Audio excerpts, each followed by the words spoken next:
Goodfellas Sports TV in the building. Appreciate everybody for checking in. Make sure to hit that subscribe button, bell icon button, share the video. And damn, I ain't never seen a Montana license plate. Just seen one right here looking at it. It's crazy. But Rigondeaux says that he'll drop down and fight Inoue for Inoue titles next year. Okay, he want to drop down the bantamweight. Now he fighting for the regular bantamweight title. I thought he was fighting for a regular 22-pound title. That's what I thought he was fighting for the regular belt. But he dropping down to fight for a regular bantamweight WBA title, which ain't a real title in my opinion. He tried to get a fight with Ray Vargas at 22. Ray Vargas didn't want to fight. The WBC didn't want to enforce. I think Rigondeaux was supposed to be the mandatory. They didn't want to enforce it, so Rigondeaux had to go another way. Now, there's no fighter that's been done worse by boxing politics than Guillermo Rigondeaux. Now, a lot of the brothers, and I'm always gonna say this when I talk about Rigondeaux. Now, a lot of the brothers turned on Rigondeaux because how the Lomachenko fight went. They said that he quit and all that other stuff. Cool, I'm cool. All right, I really don't condone quitting, but it's sure a lot of people out there love Roberto Duran, and he quit versus Sugar Ray Leonard. Okay, and me knowing that Rigondeaux took a risk, jumping up. He jumped up 2 weight classes to fight Lomachenko without a tune-up fight and without a lot of the other things that he needed to do. That didn't really move up. It really was outside his truth. He a small guy, and Lomachenko didn't want to meet him in the middle. All right. I remember, Leo Santa Cruz and Frampton and Scott Quigg and Abner ducked him for a few divisions. So in order to be relevant and in order to place the claim as one of the greatest boxers of his era, he took a risk. And not only did he take a risk to do that, he took a risk because he had to put food on his family table. Which, in the beginning, this never would have happened if he would have just signed with Al Heyman, like Lara was telling Gamboa and Rigondeaux to do. If he signed with Al Heyman, Rigondeaux would be ready to be retired financially. He would be ready to be financially secure. Look at Lara. Lara got a contract that stipulates that, I heard from Lawrence Williams, that he has to be the main event in every fight that he takes place, that he fights in. That means he getting main event money every time out. He financially secure. So he was over here messing with Bob, then he went to Rock Nation. Between Guillermo Rigondeaux, Demetrius Andrade, Andre Ward, I don't know who made more stupid boxing business decisions. Now, Rigondeaux, I can give him a pass because he from Cuba and probably didn't know a lot of things the way it happened, the way it go down with Top Rank. And once again, shout out to Nonito Donaire. It's kind of the triangle theory kind of work out here because Nonito Donaire actually went against Bob Arum Will and fought Rigondeaux. And he's the only real one to step up. That's why Donaire is a Hall of Famer to me. Yeah, he had the talent, he had the knockout power, he beat some guys, knocked out Denchinian, he did some great things in the sport of boxing. But he was a pro. When Frampton and Quigg and Mars and Leo Santa Cruz put their tail between their legs and was scared to fight Rigondeaux, Donaire stepped up. Then a few fights later, he moved up and fought Nicholas the Axeman Waters. That's when he was the Axeman. When Lomachenko fought him, he wasn't the Axeman no more. He came off a draw to Jason Sosa. I think he had just moved up in weight or something like that. He wasn't the same fighter. He wasn't the same fighter no more. Plus, they hung him on the shelf. So, and then you can look at somebody's resume before I continue talking about Rigondeaux and Inoue. You can look at somebody's resume and in retrospect or in hindsight and go back and say, oh, that's a good win. But the resume don't tell the whole story. Sometimes you gotta dig deeper. And a lot of Lomachenko opponents have some malfunctions going on, right?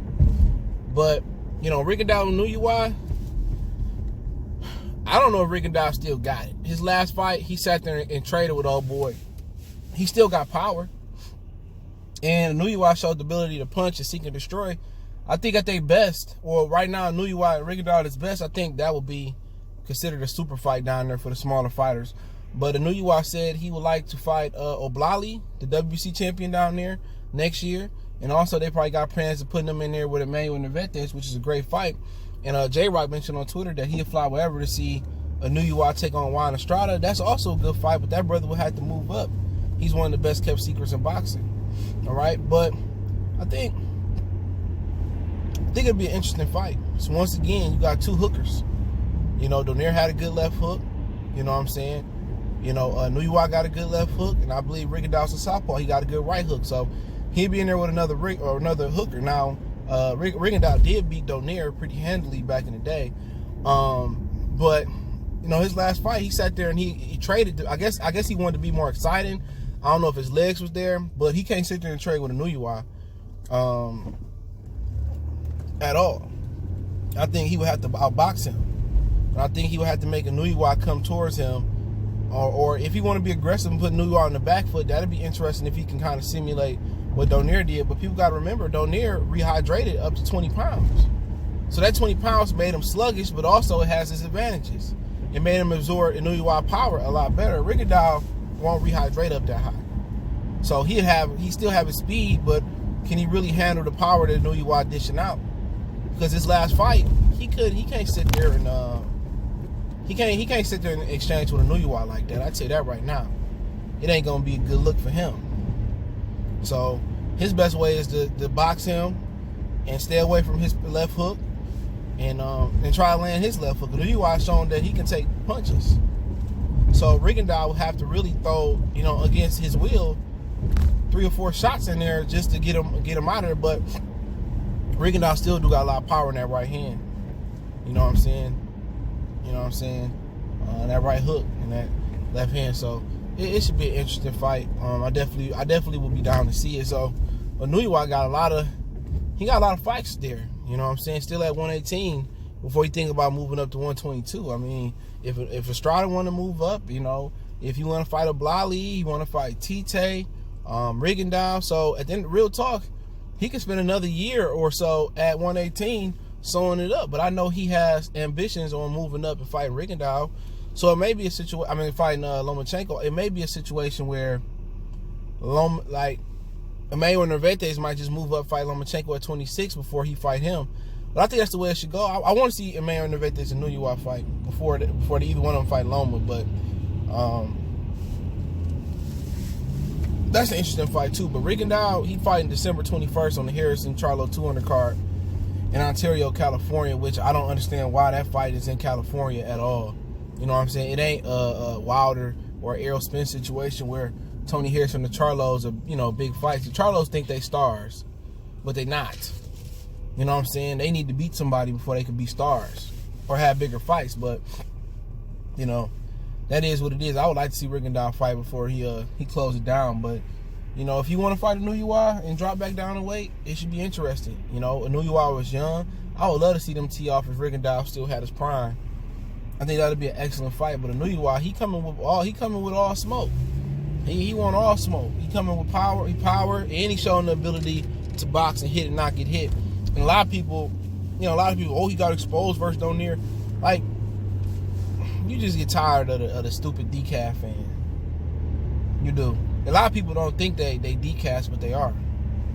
A lot of people don't like fighters because of what other people think, what other fans think. You know what I'm saying? But my whole thing about it, I like Inoue. Good fighter. I think him and Rigondeaux will still be a formidable fight at this point. But it'll be interesting to see if Inoue would satisfy him. Then again, Rigondeaux had to go to top rank. You know what I'm saying? He got to go to top rank. So he going back to eat out of Bob hand. You know, for that fight. Because they ain't sending Inoue after signing Inoue to top rank. They not sending him over to PBC. Hell no. So Bob Arum really got the biggest fights down there. That's why Inoue signed with him. I mean, Nervates, Lomachenko, sorry ass, moving back down with his scary ass. You know, I ain't really never seen nobody move back down in weight. Seriously, but hey, it is what it is, man. But I think Inoue is gonna have an opportunity to etch yourself in history if he could beat like Oblali, if he could beat Rigondeaux, if he could beat Nervates, if he can beat